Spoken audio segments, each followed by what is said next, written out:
Halo guys, kembali lagi di channel Ngopi No Cincong. Nah, seperti janji saya sebelumnya bahwa saya hari ini akan mereview buku yang tempo hari sempat jadi kontroversial, yaitu buku The Mixology nih yang ditulis oleh Cakra Virajati. Nah, saya udah janji ketika saya waktu itu podcast sama Pak Cakra, waktu itu saya berjanji saya akan bikin review khusus bukunya dan saya udah baca bukunya, udah saya lihat-lihat semua, udah saya baca-baca walaupun saya terus terang saya nggak baca secara detail ya, tapi saya udah tahu apa yang mau saya sampaikan, kelebihan serta kekurangan dari buku ini. Jadi ini bukan promosi, bukan promote ya, saya nggak dibayar apapun untuk review buku ini dan saya akan benar-benar saya memberikan review yang jujur. Jadi Pak Cakra siap-siap atau mungkin editornya yang akan saya kritik, jadi siap-siap aja, jadi no hard feeling karena ini adalah review jujur. Oke guys, let's begin the review.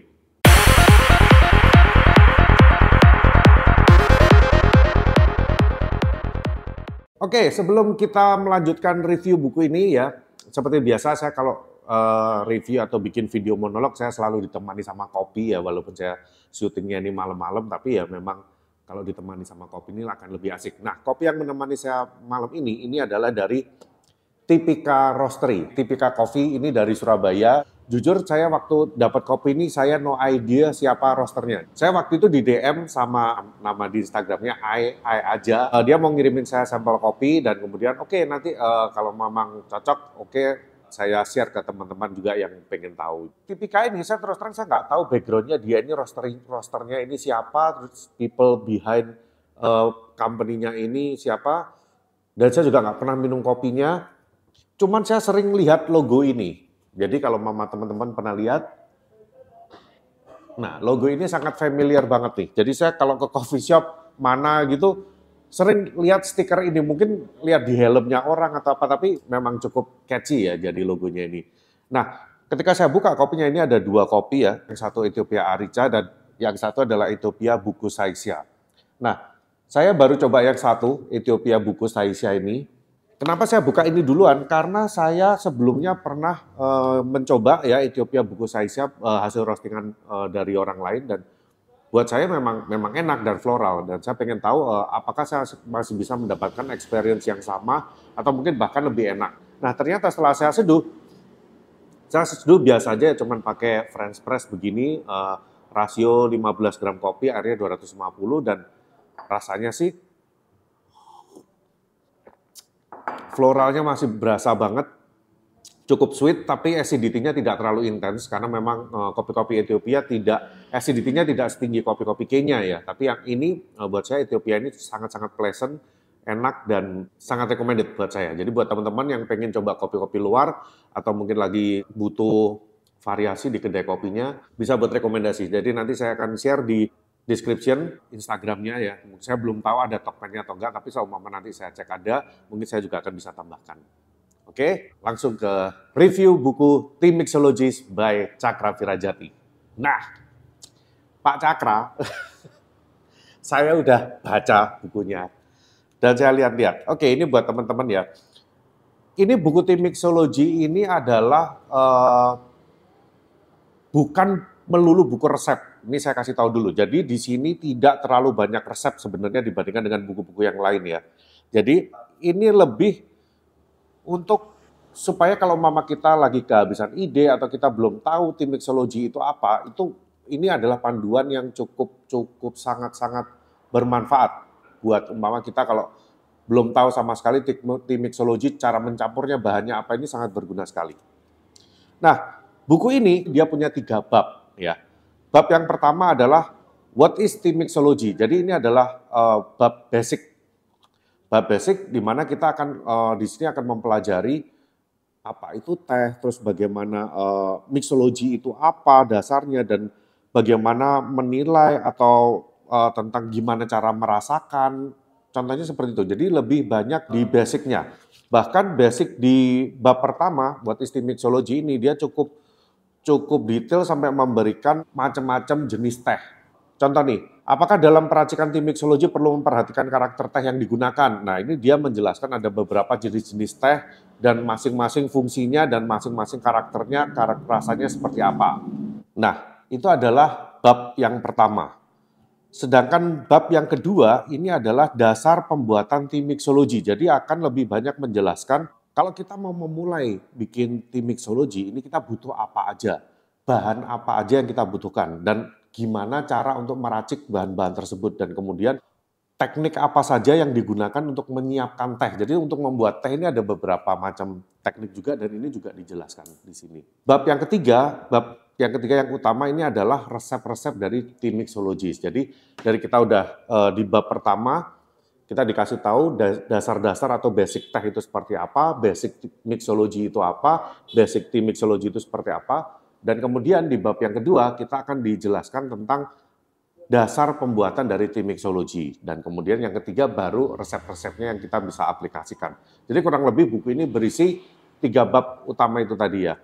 Nah ini setelah saya baca-baca memang buku ini sangat-sangat membantu buat saya, contohnya saya atau mungkin teman-teman yang memang selama ini kesulitan untuk meracik atau belajar tentang seni mixology. Ya karena mixology ini buat beberapa orang ini hal yang baru, bahkan buat saya sendiri pun ini termasuk bahan yang baru atau hal yang baru, dan saya sangat jarang untuk membuat minuman-minuman berdasarkan tim mixology seperti ini. Jadi ini sangat-sangat membantu kita kalau mama kita pengen membuat atau paling nggak kita pengen tahu dasar-dasarnya awalnya seperti apa.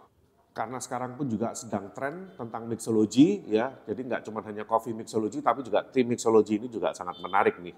Jadi bisa sangat bermanfaat buat pilihan-pilihan menu baru kalau Anda punya coffee shop atau Anda cuma hanya sekedar ingin mencoba-coba minuman eksplorasi di rumah. Jadi ini buat saya sangat bermanfaat tuh. Nah, tapi ada beberapa hal yang memang saya perlu kritik sedikit ya di sini ya. Oke, jadi ketika saya baca-baca, saya sedikit menemui beberapa kesulitan. Saya menemui beberapa kesulitan ketika saya mencoba mengaplikasikan resep ini. Sebenarnya di bab kedua, ini dijelaskan bagaimana cara untuk meracik atau membuat homemade syrup. Nah ini contohnya nih, homemade syrup nih. Nah, mulai dari bagaimana cara membuat simple syrup, ini dijelaskan cukup detail. Terus kemudian di sini ada bagaimana cara membuat sirup jahe, ya atau ginger syrup, ini juga cukup detail.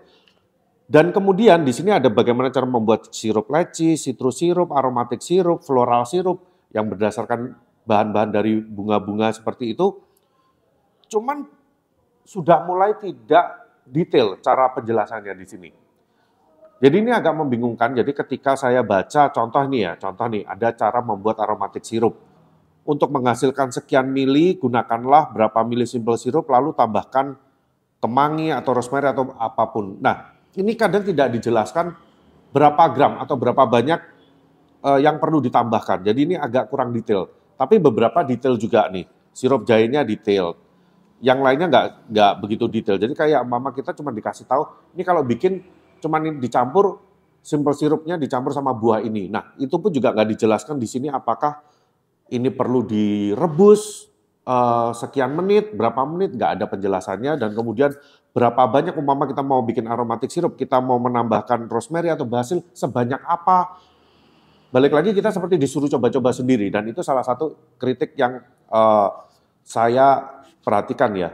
Akhirnya berujung di ketika kita membaca resep-resep tim mixologist ini ada beberapa bahan-bahan contoh yang tidak ada di petunjuk sebelumnya. Contoh seperti ini ada resep black maroon ya. Di sini ada bahan yang menggunakan 15 ml sirup rempah homemade. Padahal sirup rempah ini di bagian pembuatan sirup-sirup ini nggak ada. Dia lebih ke hanya menunjukkan kalau kita mau membuat aromatic sirup, contohnya seperti itu. Nah, sedangkan sirup rempah ini apa, isinya seperti apa, dan ini nggak disebutkan. Jadi kita jadi nggak tahu kalau mau membuat resep ini, sirup rempah ini isinya apa, rempah yang seperti apa yang akan kita gunakan. Jadi ini memang agak ada beberapa miss ya. Jadi ini yang sedikit saya sayangkan, walaupun ini mostly ya, kan isi buku ini sangat bermanfaat. Tapi beberapa hal-hal detail ini dilewatkan. Ini agak sayang sekali nih.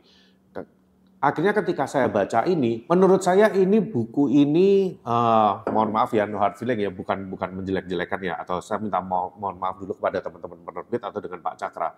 Tapi yang saya lihat buku ini seperti dibuat agak sedikit tergesa-gesa. Jadi akhirnya melewatkan beberapa detail-detail yang sebenarnya bisa bermanfaat sekali buat para pembacanya. Itu yang agak sedikit saya sayangkan ya di sini. Tapi di samping itu, yang menarik ini adalah di sini teknik-teknik ini sangat cukup membantu nih. Di sini ada bagian di bab 2 ini tentang seperti teknik apa aja yang digunakan dalam tim mixology. Di sini ada teknik steering, shaking, throwing. Ini memberikan kita wawasan atas istilah-istilah yang kita belum pernah tahu selama ini. Jadi ini beberapa sangat bermanfaat. Bahkan gelas pun juga ditunjukkan di sini ya. Kita kalau gelas yang kita butuhkan itu gelas jenis apa aja dan nama gelasnya itu apa aja. Dan hal itu adalah beberapa hal detail yang cukup sangat membantu buat saya. Jadi buat teman-teman yang pengen belajar tim mixology, jadi jangan ragu buat beli buku ini karena di sini contoh nih ya. Nah ini adalah gelas-gelas yang digunakan, namanya juga apa dan fungsinya untuk apa, karena untuk penampilan otomatis pasti akan sangat penting di coffee shop, jadi ketika kita mau beli gelas pun juga kita nggak salah. Alat-alat peralatannya pun ya kita butuh apa, kita butuh shaker yang seperti apa, stirrernya seperti apa, di sini juga diberikan contoh-contohnya. So itu adalah kurang lebih gambaran dari garis besar dari buku ini yang bisa saya sampaikan ya. Jadi mulai dari babnya, isinya apa, dan satu lagi yang mungkin menurut saya kenapa saya bilang ini buku ini kok terlihat seperti tergesa-gesa.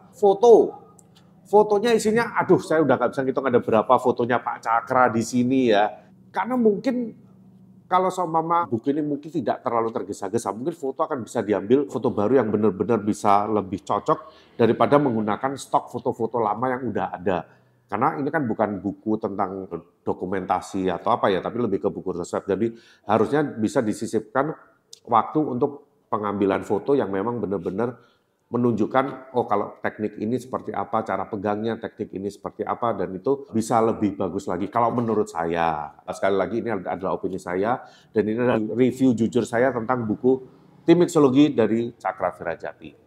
Ngopi dulu guys. Terus apakah worth it untuk beli buku ini? Buat saya worth it banget ya. Saya aja punya dua, yang satu saya taruh di coffee shop untuk barista-barista saya belajar.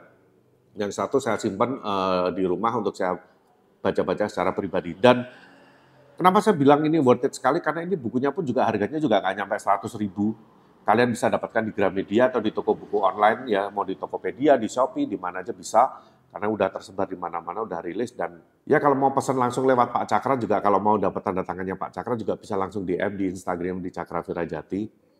So sekali lagi saya juga terima kasih juga buat teman-teman dari Agropop Media ya, Apop Media ini yang rajin untuk menerbitkan buku-buku tentang kopi, tentang teh, benar-benar mensupport industri di food and beverage di Indonesia ini. So terima kasih teman-teman udah menonton review ini ya. Mudah-mudahan ini bisa membantu teman-teman untuk menentukan apakah mau membeli buku ini atau tidak. Jadi kalau menurut saya sih beli ya kan. Karena banyak hal-hal yang saya nggak tahu ada di buku ini, terutama tentang teh dan juga tentang mixology yang saya belum paham sebelumnya, karena selama ini saya cuma hanya fokusnya belajar tentang kopi. Tapi buku ini sangat menarik, minimal nih ya, minimal bisa buat jadi bahan pustaka di kedai kopi kita dan bisa buat belajar staff kita atau teman-teman barista kita.